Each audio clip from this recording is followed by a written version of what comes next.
এইরকম সিম্পল ভাবে একবার গাজরের হালুয়া অবশ্যই বানিয়ে খাবেন, খেতে কিন্তু দারুণ লাগে।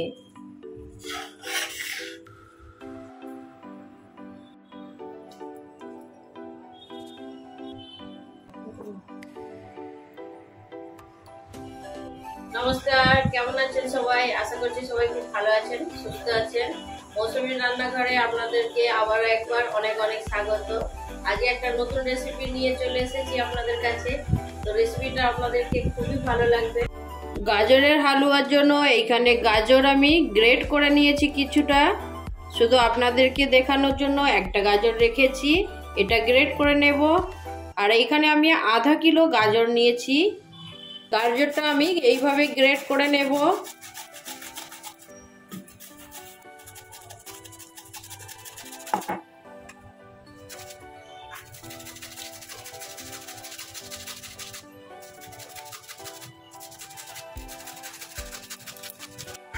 গাজরটা গ্রেট করা হয়ে গেছে, চলুন এবার গাজরের সঙ্গে কি কি নেব সেটা দেখিয়ে দেব।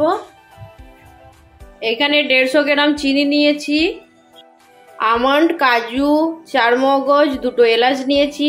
আজ ড্রাই ফ্রুটের ওপর দিয়েই আমি গাজরের হালুয়াটা বানাবো, এখানে কোনো মাওয়া দেব না। আর একটা জিনিস দেব, সেটা গাজরের হালুয়া হতে হতে দেখিয়ে দেব। চলুন তাহলে এবার গ্যাস অন করে নেব। গ্যাস অন করে নিয়েছি, এখানে একটা ফ্রাই প্যান নিয়েছি। এই ফ্রাই প্যানটা আমার গিফট পাওয়া। আমার আগের ভিডিওতে যারা দেখেছেন, পুরনো বন্ধু যারা আছেন, তো আমার ভাইফোঁটার ভিডিওতে গিফট ছিল। একটা ভাই আমাকে এই গিফটটা করেছিল, যেহেতু আমি রান্না করি সেই জন্য। আমার তো এটা খুব ভালো লেগেছে, আপনাদের কেমন লাগলো অবশ্যই কমেন্ট করে জানাবেন। 1 চামচ ঘি দিয়ে দেব। এখন আমি 1 চামচ ঘি দেব।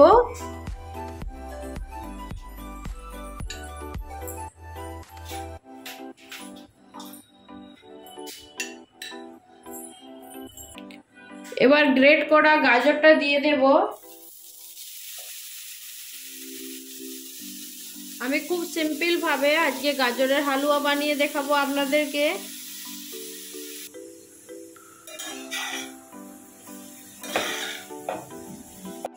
গ্যাসের ফ্লেমটা লো মিডিয়ামে রেখে গাজরটা একটু হালকা নরম করে নেব। ঢাকা দিয়ে 5 মিনিট ওয়েট করব।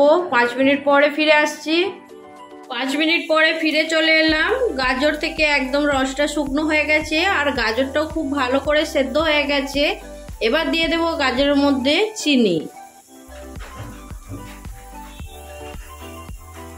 চিনির পরিমাণটা অবশ্যই আপনারা দেখে দেবেন, যেহেতু সবাই একরকম মিষ্টি খায় না। এবার গাজরের সঙ্গে চিনিটা মিশিয়ে নেব।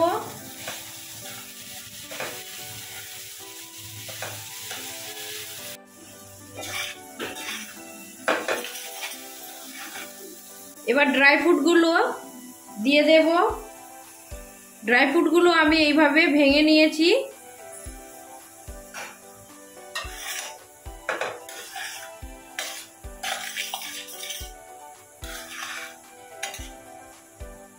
ড্রাই ফ্রুটগুলো খুব ভালো করে মিশিয়ে নিয়েছি।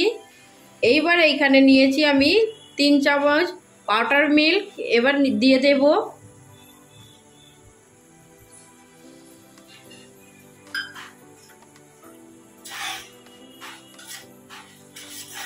এটাকেও খুব ভালো করে মিশিয়ে নেব।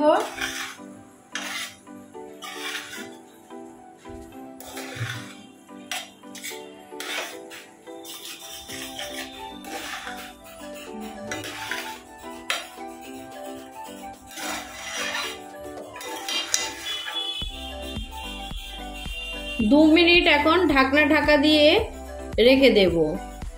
মিনিট পরে ফিরে চলে এলাম। এবার দিয়ে দেব গুঁড়িয়ে রাখা এলাচ আর 1 চামচ ঘি।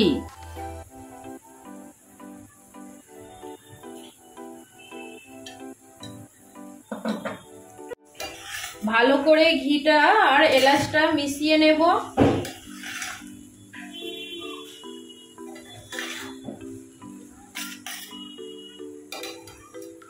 ফ্লেভারটা সুন্দর থাকার জন্য 2 মিনিট গ্যাসের ফ্লেম এখানে বন্ধ করে দেব, ঢাকা দিয়ে রেখে দেব।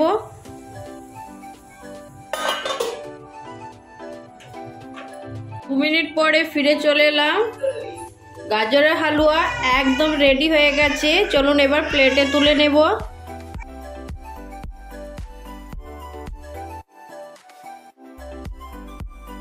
আজ একদম সিম্পল গাজরের হালুয়ার রেসিপি নিয়ে এসেছি। কেমন লাগলো রেসিপিটা আপনাদেরকে অবশ্যই কমেন্ট করে জানাবেন। ভালো লাগলে একটা লাইক দিয়ে দেবেন। অবশ্যই সবাই আমার পাশে থাকবেন। যারা নতুন বন্ধু হয়ে আসছেন অবশ্যই আমার চ্যানেলটা সাবস্ক্রাইব করে আমার পাশে থেকে যাবেন, আর বেল নোটিফিকেশানটা অন করে রাখবেন। আমি যখনই কোনো ভিডিও আপলোড করব খুব সহজে আপনাদের কাছে পৌঁছে যাবে, সবার আগে আপনারা দেখতে পাবেন। এইরকম নতুন নতুন রেসিপি নিয়ে খুব তাড়াতাড়ি আপনাদের সঙ্গে আবার দেখা হবে। সবাই ভালো থাকবেন, সুস্থ থাকবেন। বাই।